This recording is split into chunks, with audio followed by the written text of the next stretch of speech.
So I'm very pleased to introduce our first speaker, Dr. Peter Mollee.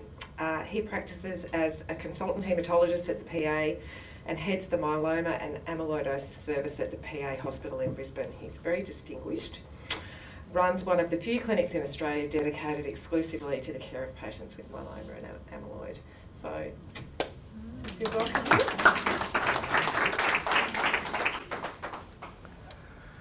Thanks very much. I should check, is my microphone working? Good. Thank you, Dave. So I've been asked to talk about myeloma and the immune system. It's actually, I think, a very difficult talk to give because the concepts in the immune system are very complicated. I don't understand half of them. So I'm going to have a go at it, and hopefully I'll be able to convey something useful to you. I have to say thanks very much. You won't be able to see down the back there, but Dr. Han Kwok, I was a little bit viral on the weekend, which is my normal talk preparation time, and I didn't feel like making a whole talk. Unfortunately, Hang, who's giving this same talk in South Australia at the moment, lent me some of her slides. So a lot of these are from her, so I really have to acknowledge her help with this talk. So I'm going to first try and talk a little bit about what the immune system is, what makes it up, and then a little bit about how myeloma interacts with the immune system and how the immune system interacts with myeloma, and then talk really about the consequences of that is. That is, in myeloma, what happens to the immune system. It's depressed, you're easy to get infections and things.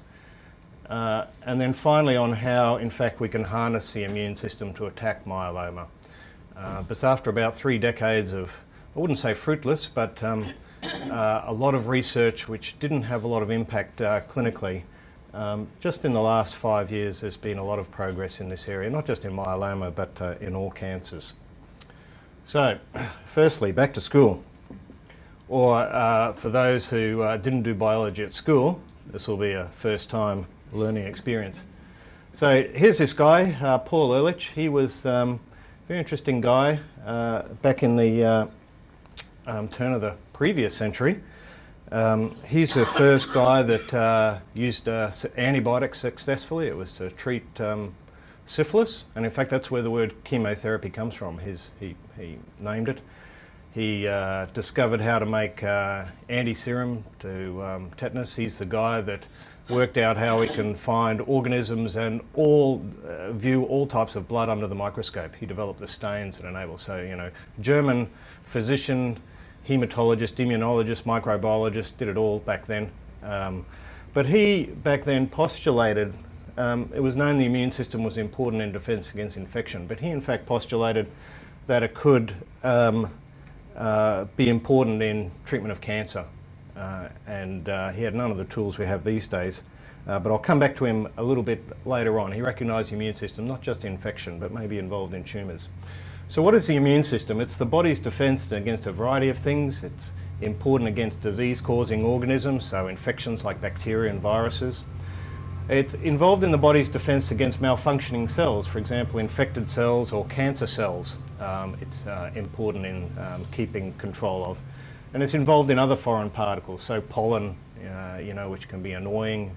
Get a splinter in your foot, your immune system leads into action to try and get rid of that. It does a whole variety of different things. And there's 2 arms of the immune system. There's first what you call the innate system, immune system. Innate means it's just there naturally.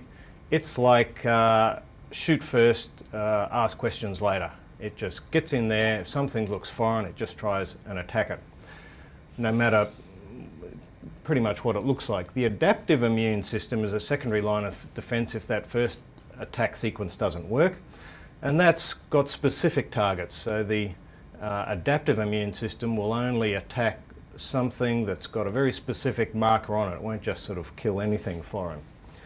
So this is the first immune system, innate system. It's got a variety of different things. That's a high-power view of skin cells. So your skin is part of your innate immune system. It's a barrier, stops bugs getting into the body. Obviously, you know, that's an issue for patients with cancer. We stick drips and lines in them. You puncture the skin. That's, you know, one defect in your innate immune system. And it's got a variety of cells that live particularly in the skin, in the gut, in the airways, where bugs get in first, that are just sitting there waiting to attack certain things to keep them out of the bloodstream or lodging and causing infection. Then there's the second part, the adaptive immune system, which is mostly these two types of cells: B cells, which make antibodies, and T cells that directly kill bugs that get into cells in the body. So it's called upon when bugs evade the innate immune system, and it has a specific target that it's dedicated against. So it'll dedicate, for example, against something on the flu virus. It'll just go right against it. And that's why vaccination works. It's an attempt to tell your B cells to make antibodies against a specific sort of bug. And that's why the flu vaccine will only work against the strains of the flu that they are predicting is going to be in the community this year. It doesn't go against all strains of the flu, just against ones they're guessing as being likely. And that's because the immune response that you elicit is very targeted. It's not general across the board. So they're the two arms. So to talk a little bit about how that second arm works, the first one we'll talk about is these T cells. So here you've got a bug, something foreign, it's nasty. What happens if you've got these specialised cell type? It doesn't matter too much about the wording, but it's just a principle. The specialised cell type is, again, typically rich in the gut and the skin or wherever. It sees that infecting thing, tries to eat it up a little bit and chomp it into little bits, and then gets one little bit of it to present to a T cell and says to the T cell, we're being invaded, here's a little bit of what's invading us, go to work.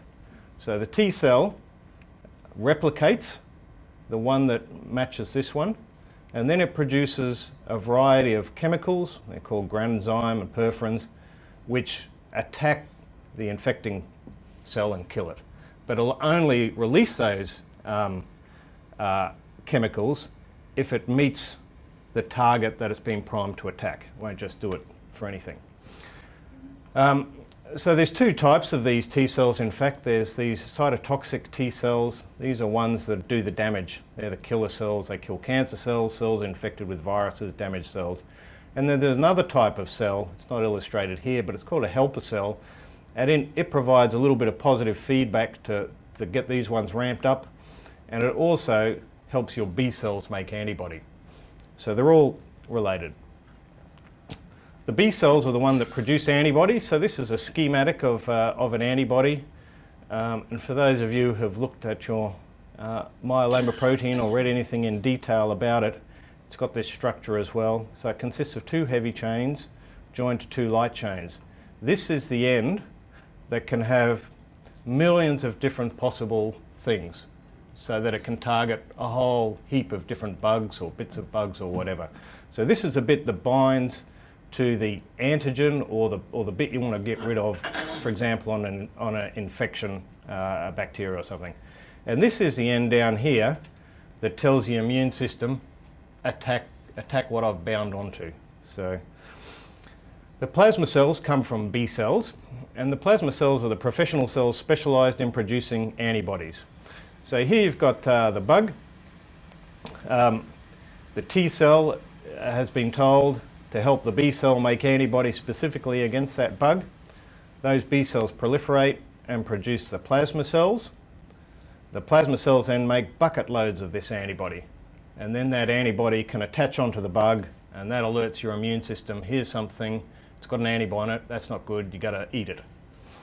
It can also, these B cells, they've also got another system. Instead of differentiating, they can develop in what they call long-lived memory B cells. That is, cells that just sit around quietly. They remember that in the past you've had an infection, you've had to make this antibody.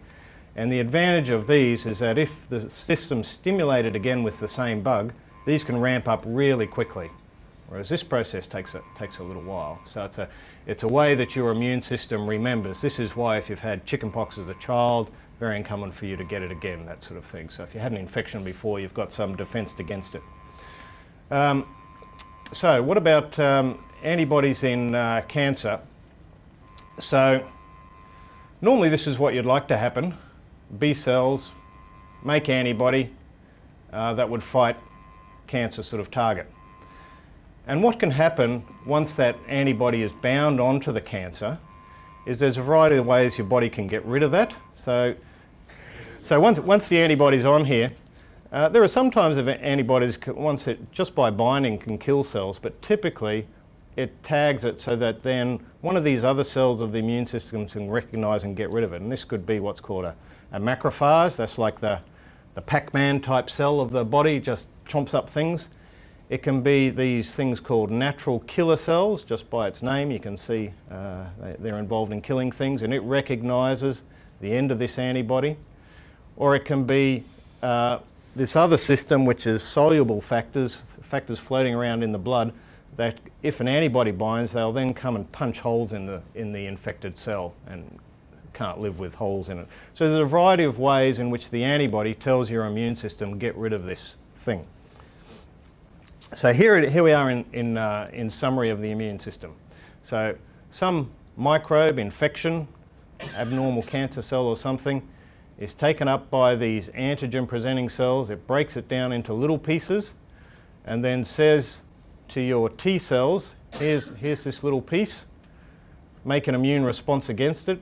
So the T cell can rev up these cytotoxic T cells, they're the ones that do the killing, or rev up the B cells to make antibody. So that's the normal sort of functioning system. So how does myeloma affect the immune system? So this is what you'd like to happen. You'd like, here's some tumour cells. These could be myeloma cells. The immune system eats a little bit of that and finds some piece of it that the immune system could attack and says to the T cell, get an immune response against it. You get a T cell developing out of that that's good at attacking just a cancer cell that expresses that bit, and so it attacks it. What happens, however, in cancer is that the cancer cells can secrete a number of factors that stop that process, and so instead of getting an attacking T cell developing out of it, you get a T cell that is defensive against that tells your immune system, don't attack this cancer. So the cancer cell itself can influence the immune system to not work normally. And as a consequence of that, you don't get these cells developing that kill the cancer. This is just one mechanism. There's a variety of mechanisms that exist. So that happens in all types of cancers. It's further complicated in myeloma because myeloma is a cancer of the plasma cell. The plasma cell is part of the immune system. It's the normal antibody producing cell. So the system gets a little bit messed up more. So normally you'd like plasma cells to make antibodies to get your cancer. In myeloma, all of these cells develop from the plasma cell, but they're defective, they're cancerous. They're the same, they originate from one type of plasma cell, and as a consequence, these cancer cells make bucket loads of just one type of antibody. But that antibody is not particularly good against anything, but this is what we measure myeloma by. So you might have heard, use your myeloma protein, your monoclonal protein, your paraprotein. These are all words for, in fact, a single antibody that that plasma cell that has become cancerous is producing. And what happens with when the malignant plasma cell develops, it affects every cell in your immune system. And this is one of the reasons why patients with myeloma, compared to many other cancers, have particular problems with the immune system not functioning well and a predisposition to infection. It reduces the number of your normal B cells and stops their ability to make antibody normally. It interferes with the ability of the cells that first chop up the cancer cell into pieces and presents them to the other immune system. It stops these T cells working properly, reduces some of their numbers and impairs their ability to make the cytotoxic or the killing T cell, and affects these NK cells so that the NK cell can't attack them. So whichever arm of the immune system you look at, it's impaired in myeloma because the myeloma affects all of them. So why do patients with myeloma get recurrent infections? So here's what should happen. Your bug eaten by the antigen presenting cell, goes to the T cell, tells the B cell to make antibodies. And then the plasma cell will make antibody. What happens in myeloma is you're full of a plasma cell that's become cancerous, and the process of developing normal plasma cells or normal antibodies impaired. So people with myeloma have reduced numbers of normal antibodies. There's a medical word for that, hypogammaglobulinemia. Some of you may have that. So you can't make the numbers of antibodies that you need to fight off infections. Your B cells don't mature normally, so you can't make the antibody, get the stimulus to make the antibody in the first place. Your T cells don't work properly, so you can't get this pathway and these antigen present. So every part of the pathway that normally is involved in generating a good immune response against infection is defective to some degree. And some patients this is a big problem, some patients a small problem, but everyone with myeloma has it to some degree. So why do you get recurrent infections? In fact, there's a lot of reasons besides the immune system not working well. There's all the things that myeloma causes or that we use to treat myeloma that cause trouble. So dexamethasone or steroids like prednisone. Any of you have been on it for a long time will know that it causes some thinning of the skin. That's an important defense against infection. So it's easy for the skin to tear or get abrasions. It suppresses the activity of pretty much every cell in the immune system. The phagocytes, that's the Pac-Man type cells, the T and the B cells, they're all affected by dexamethasone. It reduces the activity. Now obviously on the counterpoint of that, dexamethasone is great at killing myeloma cells, so it's always a balance, but it does cause trouble. Chemotherapy suppresses the bone marrow function, reduces the production, the amounts of white blood cells, and also reduces their function. Renal impairment is common in myeloma, and the kidneys are very important to the maintenance of a normal immune system.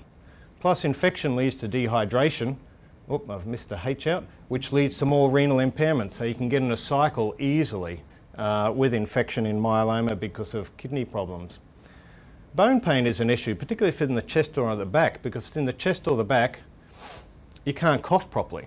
You don't clear the secretions normally, and so another reason why infections are a problem. So what can you do about it? Obviously you can optimise your general health, nutrition and exercise is very important. You know, it's not good for patients with myeloma to sit around all day. You've got to keep moving to whatever extent you can. It's important to keep the skin intact. Good not to have dry skin, keep it moist. Appropriate footwear.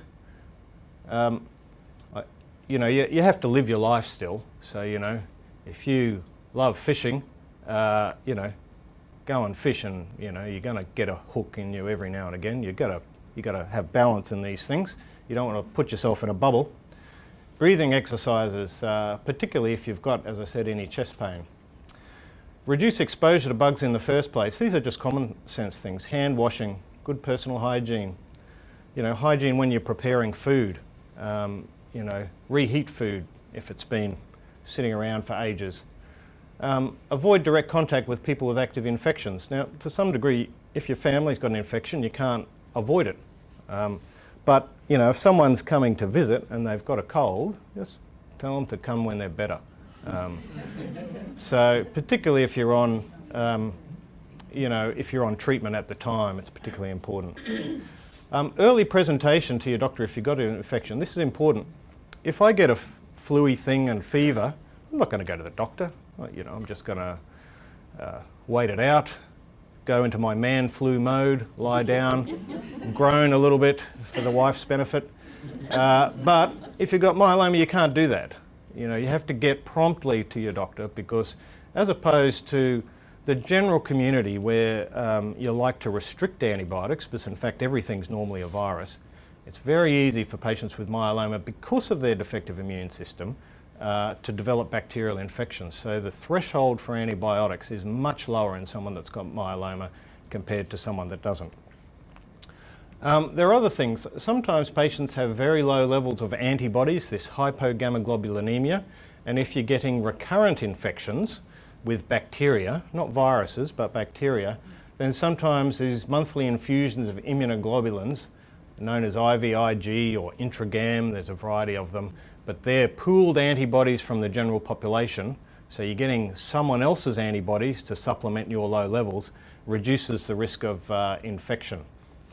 Vaccinations are important. The flu vaccine, pneumococcal vaccine, probably important. That's probably only every 5 years. Patients that have stem cell transplant have got a more complicated revaccination program they have to follow because it affects a lot of immunity against vaccinations. The problem with myeloma is not that it's generally dangerous to have the vaccinations or there's more side effects. In fact, there's probably less. The problem is that the vaccinations don't work as well. So whereas the flu vaccination might protect 80% of the population or something, and we don't actually know with myeloma, but it's lost less. It's probably 30 to 50%. So it gives a smaller amount of protection, but that's still worthwhile. And then often when you're on treatment for, with various types of chemotherapy, you might be on what we call prophylactic antibiotics, antibiotics to try and prevent certain infections. And some of you may have been on Bactrim to prevent against a rare form of pneumonia called pneumocystis. If anyone's been on bortezomib or Velcade, you have to be on an antibiotic to prevent shingles, because that's a particular virus that causes problems with those drugs. Any questions for me about infections and things before I go on to talk a little bit about treatments in the immune system? Yeah. Is there any difference if you're in full remission with your immune system? The immune system is better if you're in full remission, yes. Yeah. Is there a vaccination available for shingles yet here? No. Because I know there is in England. There is a live vaccine available, which is what kids can get, or it's called an attenuated vaccine. But that type of vaccine, it's slightly dangerous to give with someone with myeloma because it could cause the actual infection. Whereas if you've got a normal immune system, so all the shingles or chickenpox vaccine is pretty common in kids. A good proportion of the population gets from it. There is a dead vaccine for shingles at the moment. It's not available. There's a couple of trials that have just been completed. We'll see whether it actually works or not, because it's not. There are some viruses where the dead vaccine is not as effective as what they call attenuated or a slightly live vaccine. There's not one available at the moment anyway. Yeah.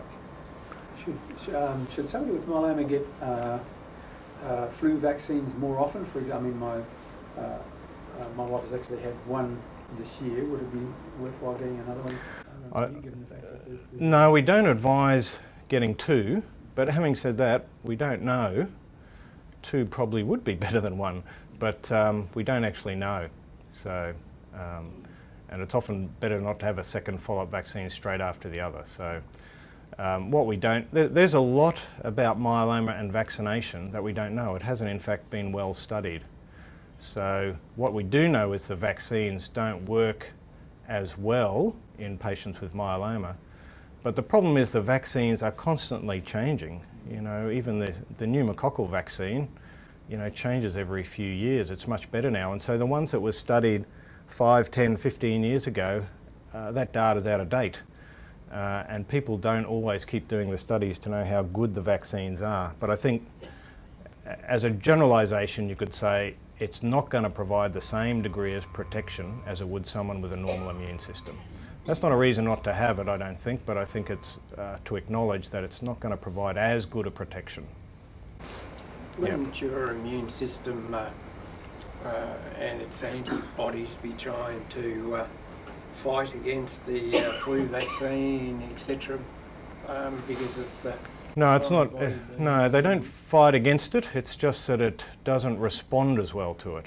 So you try and stimulate it, and instead of, say, a normal person's is 100%, I don't know what the figure would be, but maybe in the myeloma patient they can only respond 30% as well. So when you look at what there are studies, if you really want to find out, it's very expensive, it's about $150 a test, but you can test to a vaccine whether you generate the immune response. It's only done in research lab type settings, but we know that the percentage of patients with myeloma that you can test their blood 6-8 weeks later and see whether you've got protection against that virus, it is less if you've got myeloma. But does it actively fight it? No. Vaccination is actively fighting the vaccine. That's why you give a bit of a virus or a bacteria to try and get the myeloma system to attack that, to trick the immune system into thinking that it's just had a bit of infection stuck into it. That's, yeah. All right, so how can the immune system be manipulated to fight cancer? So, for a long time, the only real evidence that we had that myeloma was susceptible to attack from the immune system came from allogeneic bone marrow transplants. This is where you have a transplant from someone else, not using your own stem cells, but someone else. It tends not to be used very much in myeloma, mostly because the results of the trials are not good. But what we did see was that patients had a demonstrable, what they call graft versus myeloma effect. So the transplanted bone marrow graft had immune cells in it that could attack the myeloma cells in the patient. And plus, you could give these things called donor lymphocyte infusions. If someone, after their transplant, their myeloma was coming back, you could get T cells, remember the cells that do the attacking from the immune system, from the donor, that gave the transplant, and give them to someone whose myeloma was coming back, and you could see the myeloma come down. And the only reason that would work is if those T cells were attacking the myeloma. So in terms of a proof of principle, it's been known about for a while, but a variety of attempts, as I said, for 30 years to try and produce that immune effect hadn't worked. So here's what we want to happen. We want the offending tumour cell to be recognised by the body's antigen presenting cells, stimulate the T cells, stimulate the B cells to make antibody. So the two parts of this that I'm going to focus on that have been used in therapy relate firstly to the T cells. How can you make T cells attack myeloma? And secondly, how can you use antibodies to attack myeloma? So first, the T cells. So the problem in myeloma is that this process here of getting from a tumour cell to an effective T cell that can attack it is dysfunctional. The antigen presenting cell doesn't work well, the T cells are the wrong type. So there's a couple of ways that this happens. Just as a generalisation, there is this group of drugs called immunomodulatory drugs, of which thalidomide, lenalidomide, pomalidomide are in this family, and they're called immunomodulatory because one of their actions is that it's got effects on the immune system. And in fact, they all stop factors that the myeloma cell makes and that the cells where the myeloma lives makes, which in fact upregulates or makes more effective this generation of the immune response. So lenalidomide itself in particular can make these NK cells more active, can increase the production of the right type of T cell. So to some extent that as a drug has got some very positive effects on the immune system. But probably its major effect is in fact direct killing of the myeloma cancer cell rather than these immune effects. But nonetheless it's a useful extra additional effect, if you like, that the drugs have. And that all these different types of cells that lenalidomide enhances the activity of a little bit can attack the myeloma cell. So these T cells, so the first thing I'll talk about is they're called CAR T cells. Whole heap of words there that are difficult to understand. Chimeric antigen receptors containing T cells. So this is a recent development used in a variety of cancers. First started in hematologic cancers, particularly acute leukemia. But there's been some work in myeloma. So normally, if you remember, the T cell, in order to generate an active killing T cell, you have to have this antigen presenting cell recognizing a piece of the myeloma cell to tell the T cell to attack it, and that doesn't work well in myeloma. In chimeric antigen receptor cells, or CAR T cells, what happens is that you've got the T cell, which has got this receptor on it that targets it to the myeloma cell, but you put a bit of an actual target of the myeloma cell into the T cell. So you get, this happens outside the body, so you get someone's T cells, you tell the T cells, or you in fact give the T cell, the little bit that recognises the myeloma cell, you grow them up in the laboratory, and then you give them back to someone. And what happens then is you take away the need for this middleman. So your T cell now can directly attack the myeloma cell.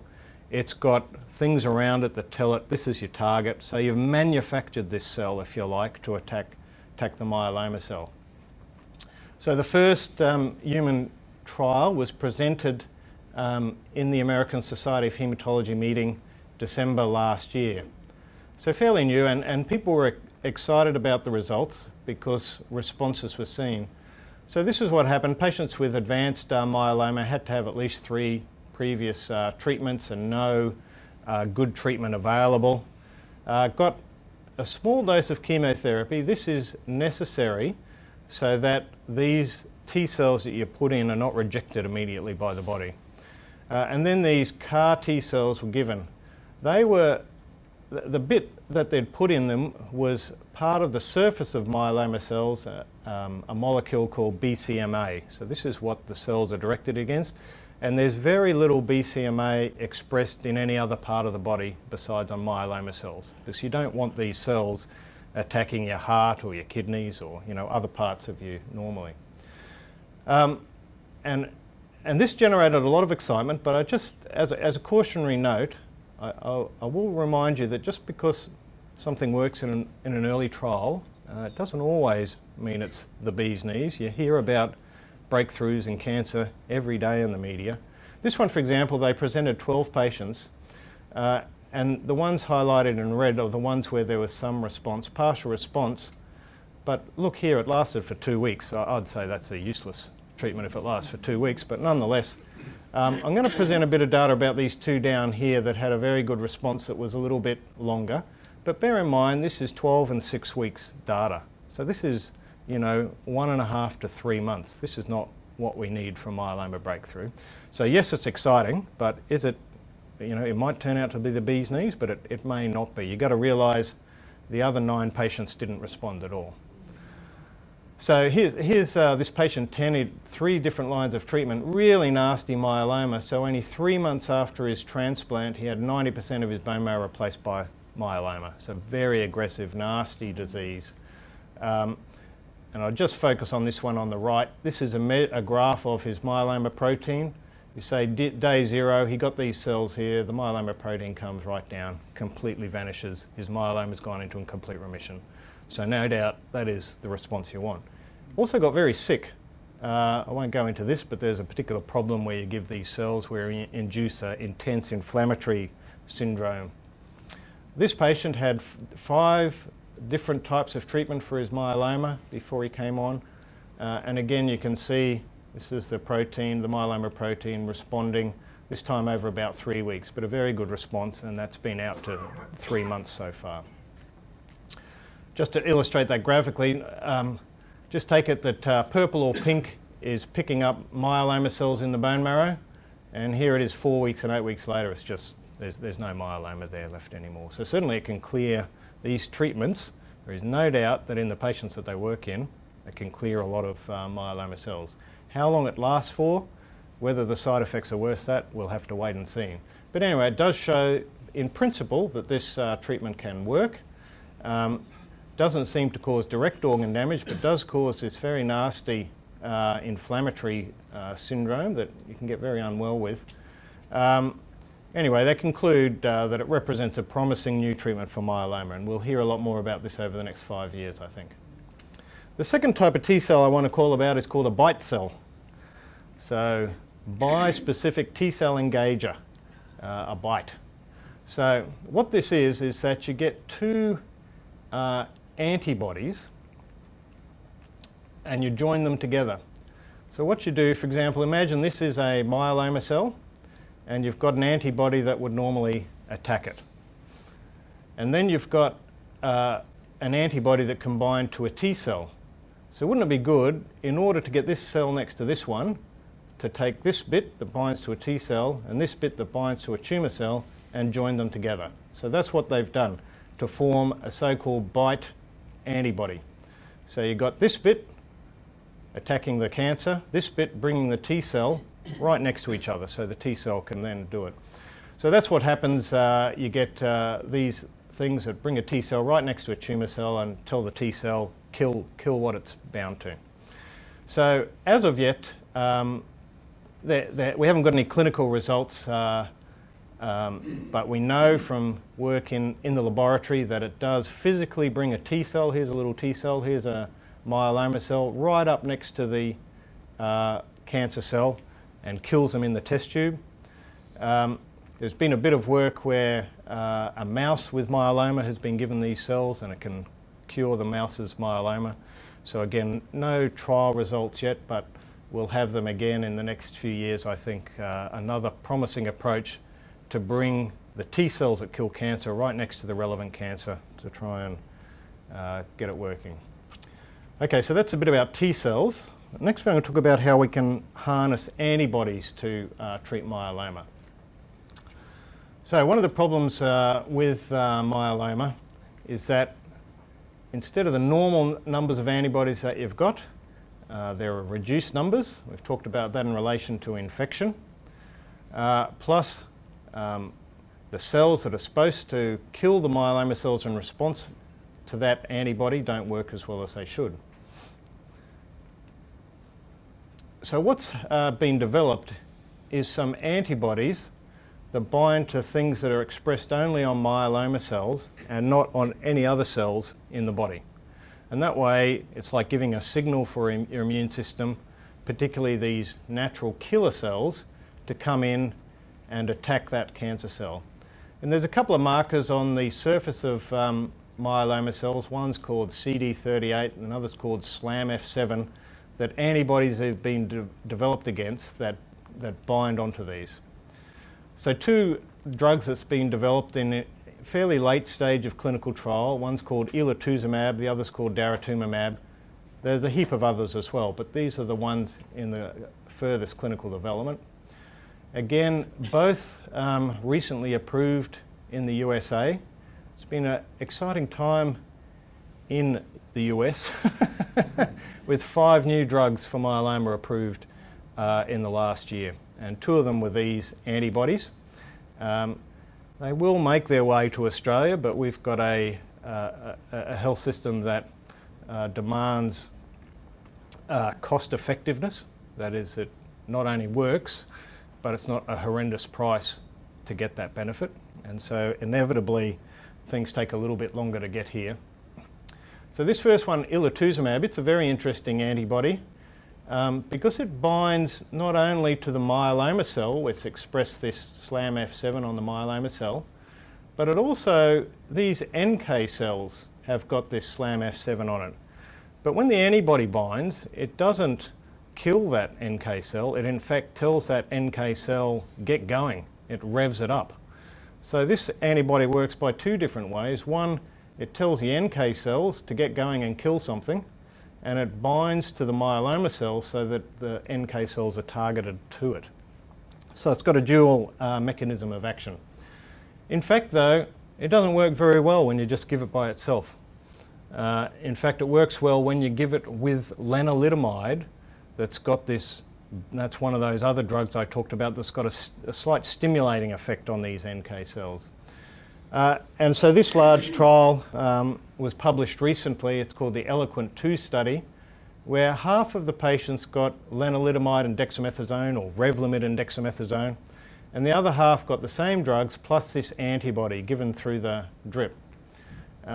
This is a survival, what they call a progression-free survival, so how long the myeloma is controlled for. So this is a proportion of patients whose myeloma hasn't come back. This is time. So if you look at any particular point, you can read off. So 24 months, so 2 years, this is patients whose myelomas come back. At 2 years, 27% of patients, so only a quarter that had Revlimid and dexamethasone, remain free of myeloma return, whereas 41% hadn't had myeloma relapse if they got the Daratumumab as well. So it certainly provided better disease control. So at any particular point, 10 to 15 more patients myeloma remained in remission compared to if they didn't get the antibody. And that, in fact, this is unusual in cancer trials, but also led to patients living longer. So 5 to 10% of patients at any particular time were alive if they got the Daratumumab. So that's fairly convincing data. Of course, we don't know how much it's going to cost, but it's going to be north of $100,000. You know, how that'll affect work in Australia, where it's got to be used with lenalidomide, which costs, you know, 50, 60,000, 100,000, depending on what dose you're on as well. How the government's going to cope with two highly expensive drugs making your treatment even more costly. That's a very difficult decision. But nonetheless, a drug that's been proven. Daratumumab is a drug against something on the surface of plasma cells called CD38. And opposed to the other antibody, given by itself, it's highly active. One of the most active drugs we've seen in multiple myeloma. And in fact, on the basis of its activity just by itself in patients whom no other treatment would work, in the US they approved it for use in patients whose myeloma has been through a number of treatments. It is being looked at in a clinical trial where patients get the Revlimid and dexamethasone just by itself, and the other group they get the antibody as well.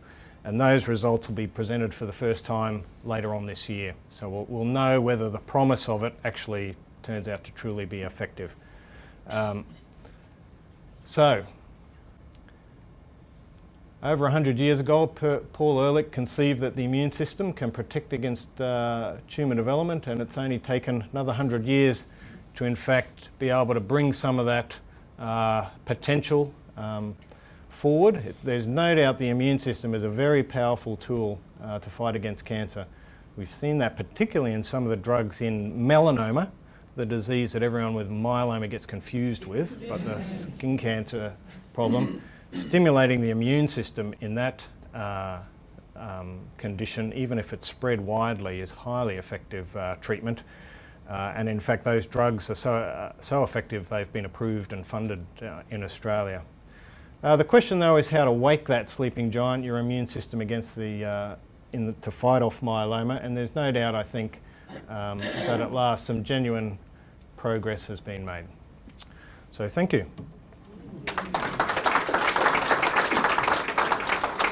Any questions? Yeah. I've heard you can't have the same drug twice, so if you've already had lenalidomide and dexamethasone, Right. will you be able to have them plus? Yeah, good question. So at the moment, the government funds lenalidomide once, and you get one go at it. So, and as you've seen from at least that last trial I presented, it only works if you give it with lenalidomide, that antibody treatment. So how, and it's not the only drug that's where the trials showing benefit have been in combination with lenalidomide. So it's the same for a new drug called carfilzomib that's been used with lenalidomide. So how is the government going to deal with that? We've got good data now to show that if you use lenalidomide and Velcade together, that's better than using either drug alone. So how is the government going to deal with that? I don't know. They will, you know, do their economic analyses. They'll try and push the companies to lower their prices. When drugs become generic, that is, they come off patent, it becomes a little bit easier. So bortezomib or Velcade's off patent in a few years, and then the price will drop astronomically. But lenalidomide is not off patent for a long time, so there's no cheap drug coming. It's a big problem. It's not just myeloma, it is every cancer.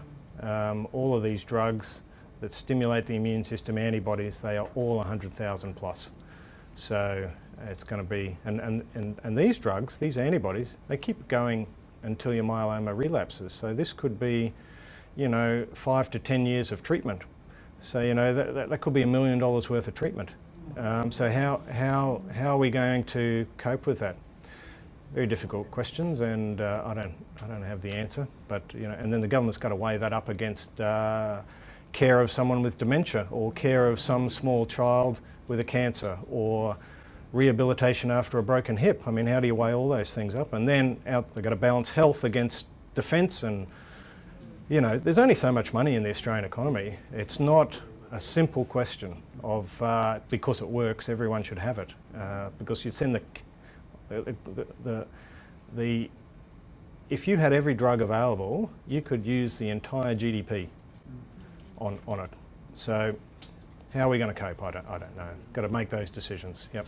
The other drug you just mentioned, the carfilzomib, which they've just had some successful trials in the US with, in combination with lenalidomide and dexamethasone. But it apparently also works quite well with pomalidomide and dexamethasone. As a matter of fact, my medical team in discussions with that drug company at the moment, trying to get me on a trial for it. So the option could be that they're out of the same family, lenalidomide, pomalidomide, so they can't go back to lenalidomide, might be able to go up to pomalidomide, again very expensive, with these others as the option. Yeah. Look, clearly when a drug's not funded on the PBS, there are other ways it can be accessed. So I, for example, would have treated, I think, 12 patients with carfilzomib so far. That's because the company's had a compassionate program where they give it away for free at the moment. They do that when they're coming up to getting funding. They like to get people familiar with the drug, but you got to try and get it while you can. So there are compassionate programs, and there's the same with that elotuzumab drug. There's a compassionate program for it. There's not for the daratumumab. And then the other way you can often get them is with clinical trials. So for example, we've had a carfilzomib clinical trial open for a while, and there's another one, in fact there's another 2 coming in Australia. We've got a trial with that elotuzumab coming in Australia.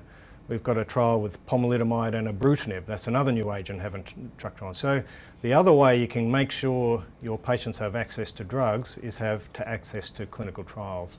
And there's actually an app now for those of you that have phones called Clinical Trial Refer, which is an easy way to see all the clinical trials that are available in Queensland or indeed Australia on an app, and you can see if there's something that's suitable for you.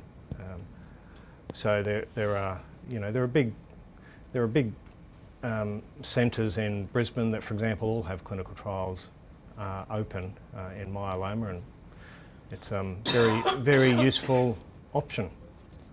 I was just going to ask, originally I had Velcade, which got me through quite quickly in a matter of a couple of months, and then it was stopped.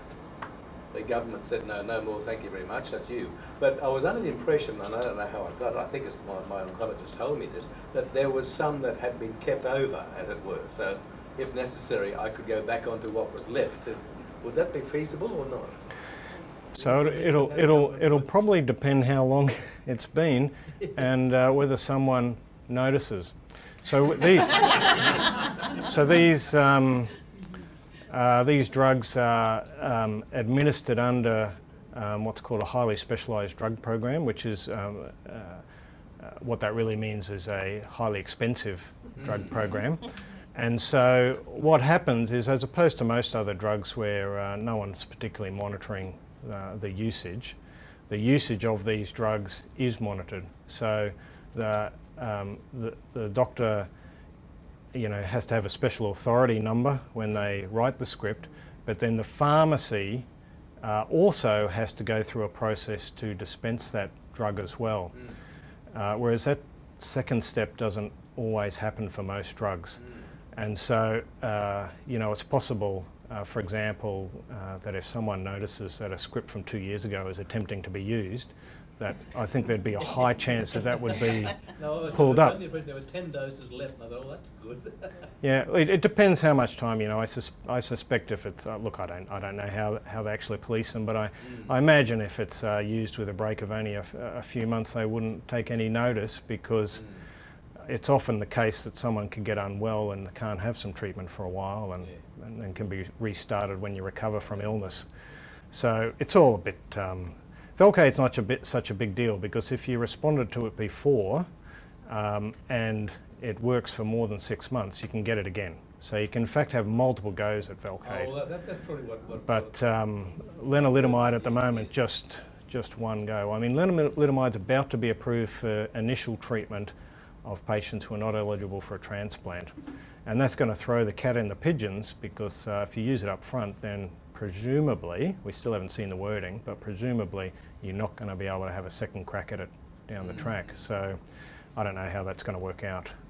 I just wanted to commend you on your presentation. Thank you.